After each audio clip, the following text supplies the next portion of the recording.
Hello drone racers. Today we're going to be upgrading the camera mount on my 90 GT.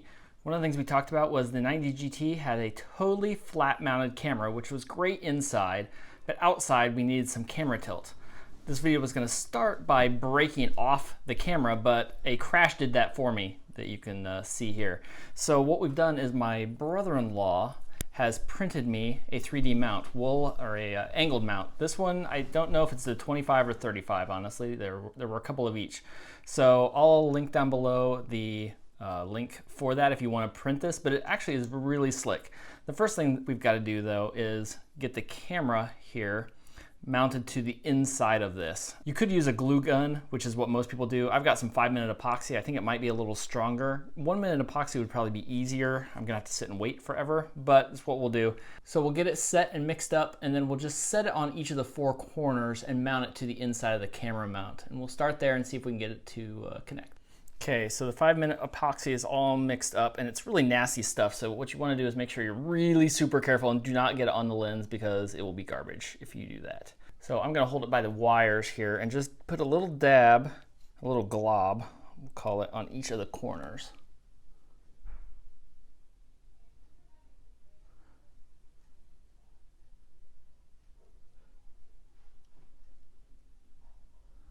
And there, I almost hit the lens.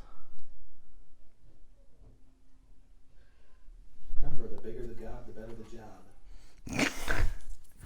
So the wiring goes on the bottom of the camera. That's one of the things I tested before I started this, just to make sure. With this, the open slot goes on the top, so you want the wire on the bottom with the little notch. We're just going to slide this in, try and get it lined up, and press it in place.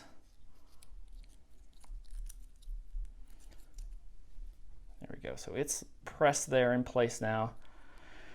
And now is when I regret having 5-minute epoxy instead of 1-minute epoxy. Okay, so one of the tricks to using 5-minute epoxy is don't pull the piece apart to see if it's done. That's part of the nice part of doing this on a paper towel with a toothpick. I can see now it starts to yellow and then the toothpick is pretty stuck, but I can get a good feel for the consistency. I don't want to pull this apart yet. I want to just keep waiting until it is as cured as possible. It'll take up to 24 hours to cure, but we're going to test it well before that. Okay, so the camera is secure, and there is how the final mount is going to work. Before I connect it, I'm going to make sure, yes, I do have prop clearance. It's really, really tight, but I know some of these others have had problems with that, so I think it's going to go pretty well. This I'll slide back off so you can see what it looks like, and there's a little slot here that just slides right over that top piece. I did have to break off the bottom part of this. There was a 2-piece here. I just took a pair of needle nose pliers and snapped that off. It was fine. I was a little worried it would break, but it didn't. And then this is notched, so it sets on the bottom. So now I'm just going to get a little more epoxy that I've mixed up, and I'm going to put it in this slot and then along this edge. And this edge is really narrow, but I think it'll hold. Okay, so there, gotta make sure the wires are out of the way. I probably have too big of a glob on here. Oh, shoot. Get that out of the way. Get those out of the way. That's better. I untwisted it. One twist. Now I can slide this on here. There, yuck. That is nasty. But it's gonna be super strong.